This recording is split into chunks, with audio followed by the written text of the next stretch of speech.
বিয়ের চাইতে ভালো কাজ পৃথিবীতে হতে পারে না। বিয়ে করলে রিজিক খুলে যায়, কপাল খুলে যায়। ওয়াদাটা কার?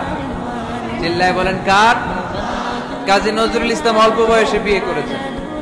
আমাদের স্বাধীনতার স্থপতি এদেশের মহান নেতা বঙ্গবন্ধু শেখ মুজিবুর রহমান অল্প বয়সে বিয়ে করেছেন। মহাত্মা গান্ধী অল্প বয়সে, সব বড় বড় নেতারা অল্প বয়সে বিয়ে করেছেন। কিন্তু তারা যে সফল হয়েছে, কোনো সমস্যা হয়েছে? কথা কয়। আমাদের স্বাধীনতার স্থপতি বঙ্গবন্ধু শেখ মুজিবুর রহমান, উনি সফল না ব্যর্থ? চিল্লায় বলেন সফল। তো উনি যে কম বয়সে বিয়ে করে সফল হয়েছে, এই বিয়ে ওনার কোনো বাধা দিছে? কথা বলেন। ঝামেলাটা হইলো ওনারা কম বয়সে বিয়ে করে সফল হয়েছে, আর আমরা সফল হয়ে তারপরে বিয়ের পিড়িতে বসতে চাই, ঠিক কিনা? সফলতার কোনো শর্টকাট নাই। বিয়ে করেন, সফল বানায় দিবে কে?